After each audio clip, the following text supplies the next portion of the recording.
Okay. Okay. Hi, everybody. Okay, good. Okay, thank you.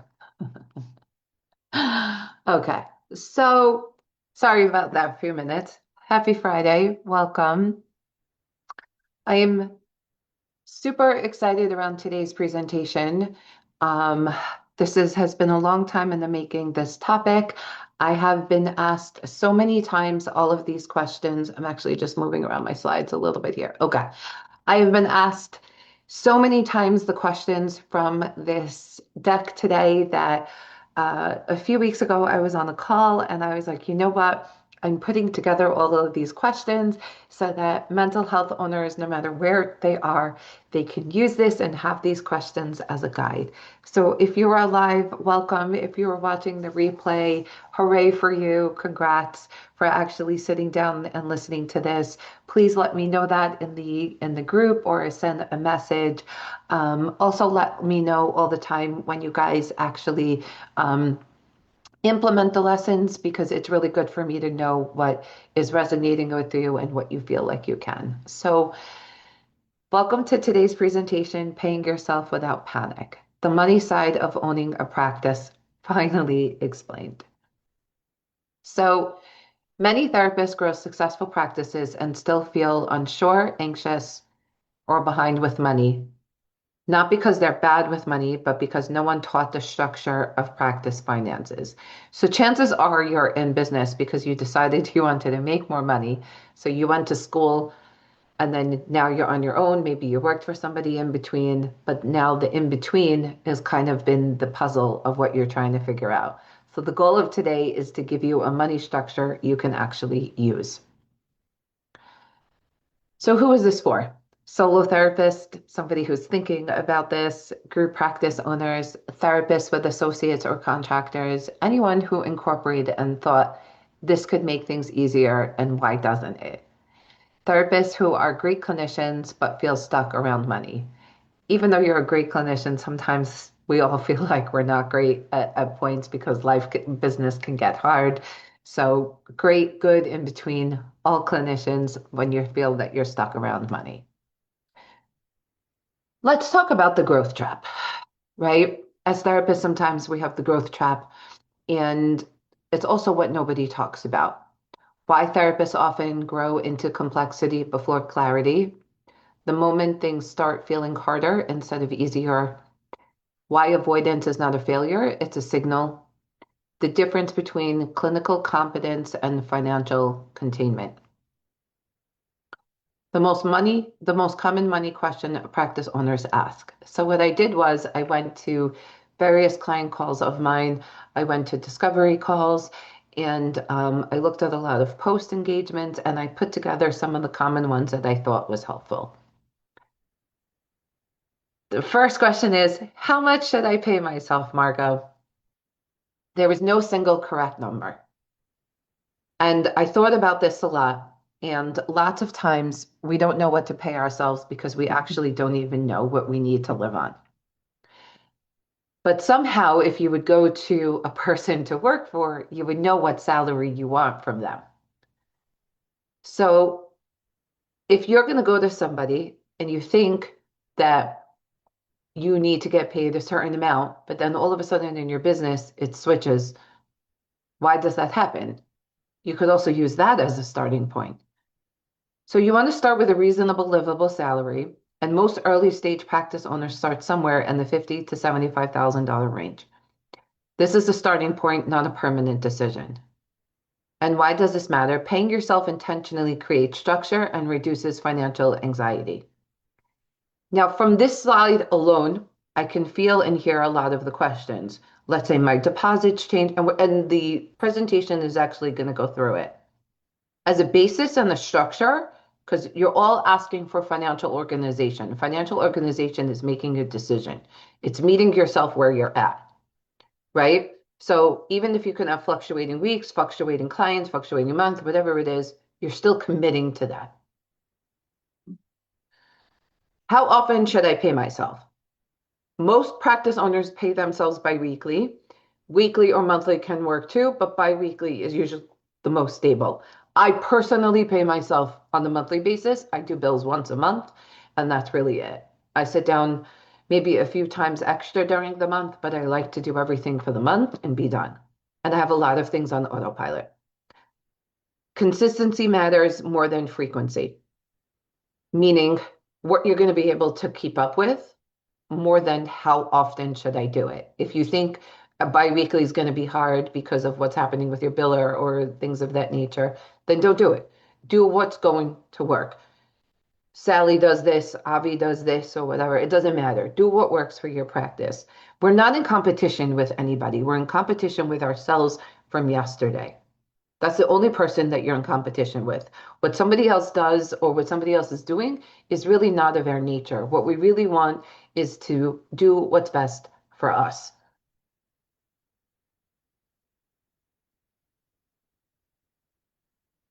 Predictable income helps you stop reacting from month to month. When you're worried about money and you're worried about deposits, what ends up happening is because of no consistency. So remember, consistency over frequency.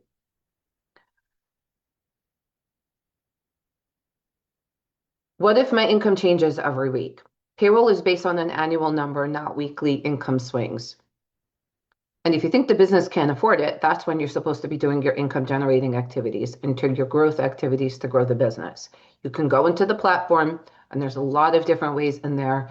You can go into the foundational pillars, and there's 12 ways to grow your business. Absolutely for free, the ideas, take them and run with them.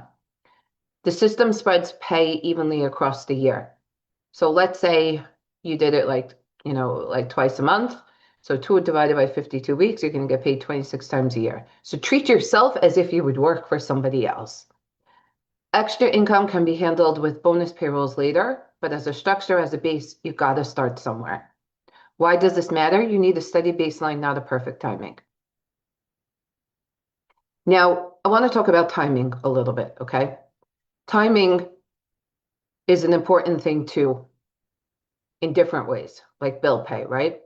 Let's say your mortgage is due on the first, or let's say like whatever, anything is due on the first, and your payroll runs on the 15th. You know the money from the 15th is what's going to pay on the first.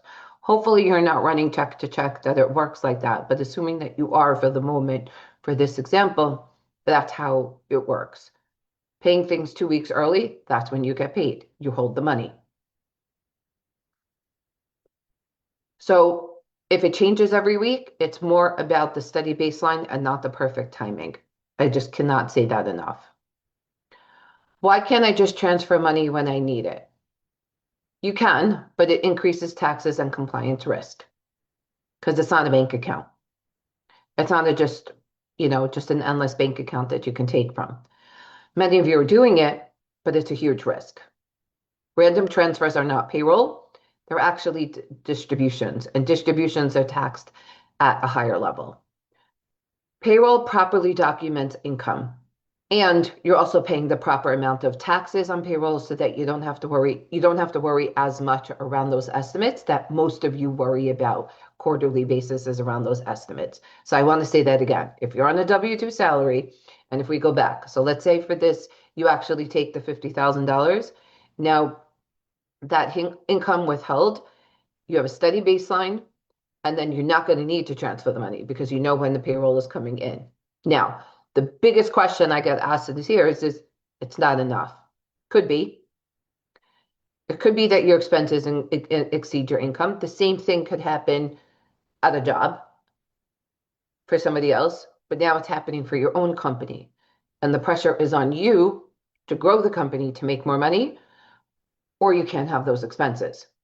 And outside of food, clothing, and shelter, the basics, everything else is considered a luxury. And even in business, if it's not a necessity to grow the business, then we don't need it.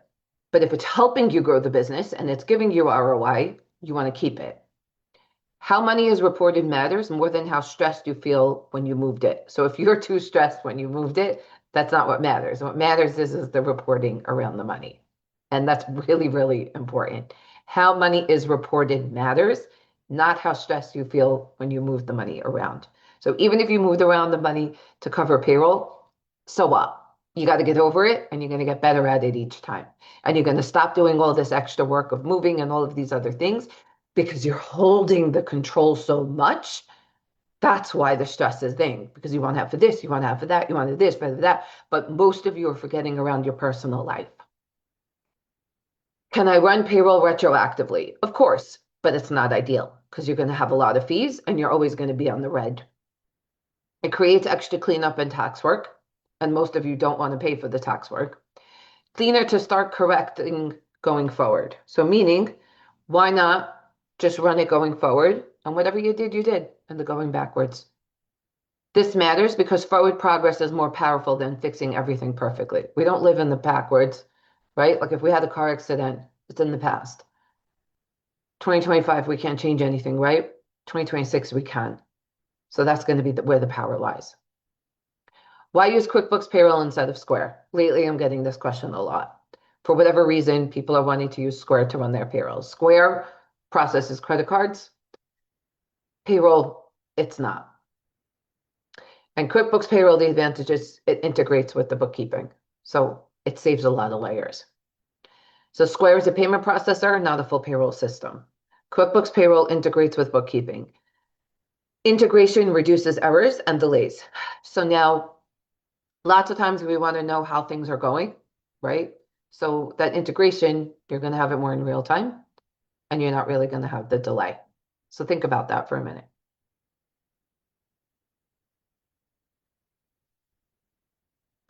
Less manual work and more mental space for you to practice. You're setting things up in a way that it's going to work for you instead of having to manage it and going back to that control factor. How much money should stay in my business account? So no joke, I was with a client yesterday working with him. All his savings was in the business, and I'm like, what happens if you walk out of the house and you get hit by a car and you die? What happens to your family? He's like, I have no savings. Everything is in the business. He goes, they would be screwed, Margo. I think for this client, it was like 150,000 in the business. I was like, okay, what do you want to happen for your kids? How many do you have? I have a granddaughter. I have all of these other things.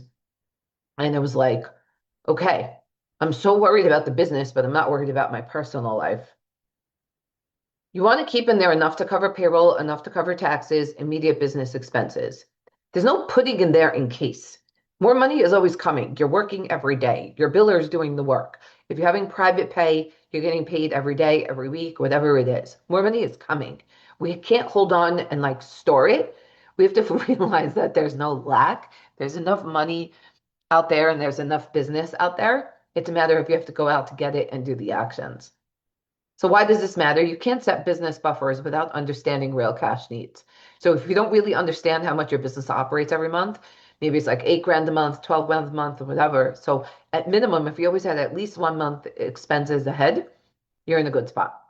And if you have a credit line or a credit card where you have as a backup, if things change, if you want to invest, there's not really much of in case. Why do I need to track personal expenses? Your salary has to support your real life, right? And without knowing expenses, salary decisions are guesses. It's like literally, it's going back to my famous example of throwing spaghetti against the wall.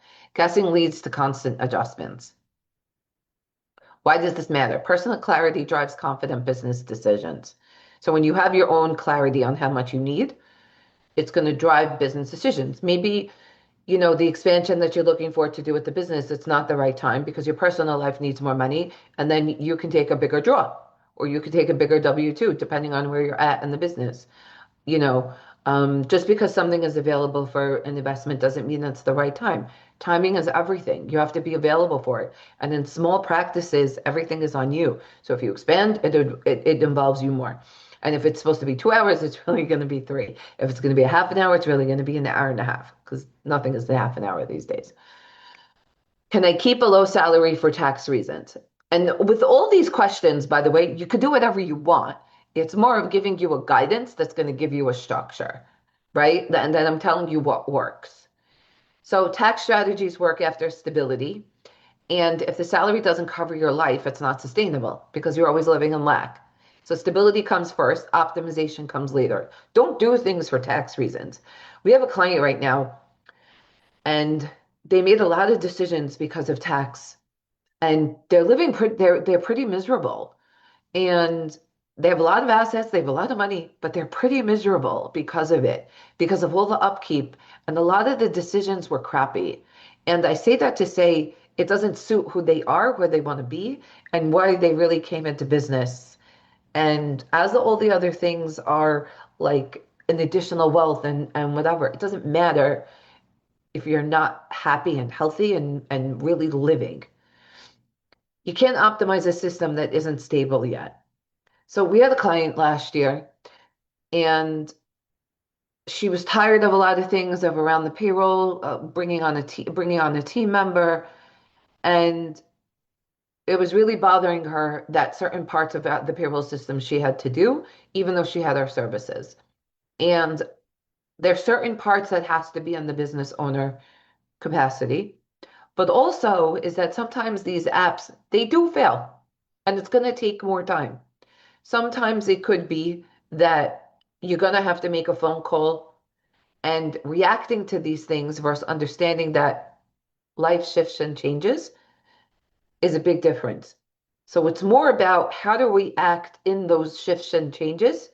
Do we keep with our core of who we are, our core being of stable, there's enough from abundance, from light, ease, grace, and flow? Or are we like, oh my God, this is happening. Oh my God, this is happening. Now this, now that. They didn't do this, they didn't do that. We want to look at ourselves and kind of like, how is that happening? Whew, okay, that's how I am now. Is that how I want to be? Is that the seat that I want to live in, that I want to be in? That every time someone is, it's like, and I'm always like ready for takeoff of like, almost like those airplanes that are like, you know, this is supposed to be fun. Serve who you want, decide how you want to get paid, and then it comes into your bank account and just start with a salary and you can always take more. There's no wrong decision. Meet yourself where you're at and begin. What are my actual next steps? Track your personal expenses consistently.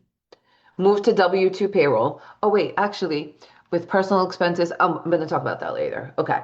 Move to W-2 payroll, typically bi-weekly. Choose a starting salary, not a perfect one. Review after consistency and not immediately. Okay. Why does this matter? Clear steps reduce overwhelm and build momentum. So this is going to be your go-to education around should I pay, when, and all of these things, because it pretty much has all the questions that I've been asked. A real life therapist journey, solo practice, the growth and associate, incorporated for tax reasons. Income was to the tune of 175,000, confusion around payroll and paying themselves, and they had massive anxiety around the numbers. Eventually, the clarity and the structure was a relief. The goal isn't perfection, it's steadiness. Just take one step, right? You have confusion around payroll and paying yourself. Okay, what's confusing me? Write it down and then just work backwards from that. And take this and use it as your guide. What changes with structure? Salary becomes predictable. So now your home is something where it's contained and you can work from that to do things. Numbers feel calmer, decisions feel grounded, and confidence replaces guessing. Not perfection, it's relief. I'm going to tell you a story. So yesterday, I was in the shower and my daughter came to me. She forgot that she had to set up her studio again. She's in architecture. And she had, I don't know, all this stuff that she had to set up, like her computer, the chair, a lot of different things to make sure that she has all her supplies. Architecture is a very involved major. And I said to her, I wasn't able to take her because usually I love and I enjoy doing it with her. I actually look forward to it. I don't look forward to taking it apart. I like setting up her place. But anyways, we do both. And I said to her, I was like, okay, take an Uber Black. And she's like, okay. She goes, let me look it up. She's like, Mommy, it's like $90. And I was like, okay. It's a big, gorgeous, beautiful car. She's more comfortable. She has a ton of stuff. First, she's going to go where they're going to come up in like a Honda Civic or an Altima. And then she's going to be crunched up. Her legs are going to be tighter. And then she's not going to have room to sit with all that stuff. And she needs to cut the stuff. So I said to her, $90 is worth your comfort and your protection and your safety than me saving like maybe $30, but I don't remember how much the cheaper Uber was. Sometimes we make decisions because we know how much we make and we have, and you can throw a little bit of bonus. Like if you're making money and you're not treating your family with good care and like these are extra little things to give yourself, like these little gifts and these little bonuses, what are we working for? It's not just because independence then became a prison in here. Why is this really about? This is not about being good with money or becoming an accountant. It is about feeling safe in your business and making decisions without panic. One webinar is not enough. So just from today, this is not enough. You may have to listen to it again, and you're going to get into a situation and listen to it again. So income changes, as life changes, and your practice evolves. Support needs to be ongoing. That's why we have these weekly schools. So the role of school is for this space to exist is to keep the conversations going, provide structure without overwhelm, normalize questions, and build confidence over time. If this webinar answered your question you've been carrying quietly, the school community is where I continue to unpack them without judgment and without overwhelm. And what I ask is also is that if you need see another mental health therapist who is struggling and they have a lot of questions, I would love for them to join the community. I was thinking a lot of different things of around bonuses for people who recommend people to join our community and help it grow. So stay tuned for that. But keep it in mind. I would love if you recommend the community. We work hard in putting the right support into the platform for you. And if you need a structure that fits your practice that actually works, I would love for you to have jump on a call with me and talk further. You can also put your questions and stuff like that into the community. I know there's people send them more outside of the community than putting it inside. You can also answer the post. There's so many different ways, but we love to hear from you. So that's what we have for today. But I actually want to share a tool. Um,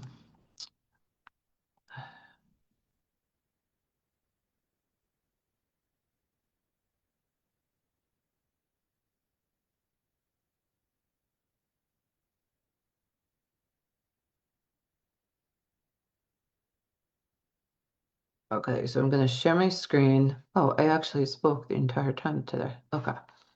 So I want to go back into the platform. We're going to do some more organization around this over the weekend. So you're going to see a lot of updates coming up so that you know where to go more for things. But um, it's tax time now, and we were talking about tracking your personal expenses. And many of you may not even have a bookkeeping system for your business. So I would love for you to think about taking on this video training. It's an 8-minute comprehensive training. And in the Excel sheet, it's going to teach you how to track it. Now, if you're looking for help for tax returns, we are here to take tax returns. But this year we are doing it only if you have a system, either doing bookkeeping with us or using this bookkeeping system, because we've noticed how people were doing their numbers. Um, the tax returns are becoming harder and harder that way, and it's not what we suggest. So I created this 8-minute tool. I highly, highly, highly suggest it if you don't have personal and you have business organized, if you have business and not personal, whichever way it is, make it your own, but for your tax returns, use this tool so that you have it. And I say this to say with the most sincerity and from my heart, this is like a gift for this fee. Because if you were to do bookkeeping prep, it's going to cost you a whole heap more than I think it's like $299 or $297 or $199. I don't remember what I priced it at. It's completely like a giveaway in comparison to what you would actually pay for your numbers to be wrong, and then you overpay. So this is going to keep you into the boundaries of the rules of taxes from somebody who does this for a living. So I really, really hope that you buy this and actually use it, not just buy it. Because buying it only is a quarter of the battle. The rest of the battle is actually using it. So going back into today's presentation, if you need a structure that fits, I would love to have you on a call with me. And I encourage you to go back through today's presentation and enjoy it.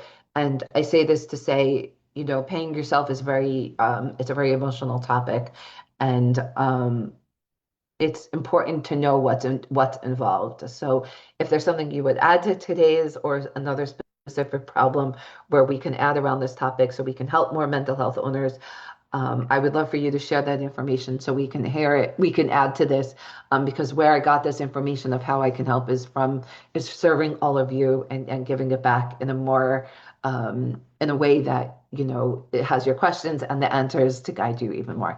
Thank you for listening. As always, any questions, let me know, and thank you for being in our community. Talk soon.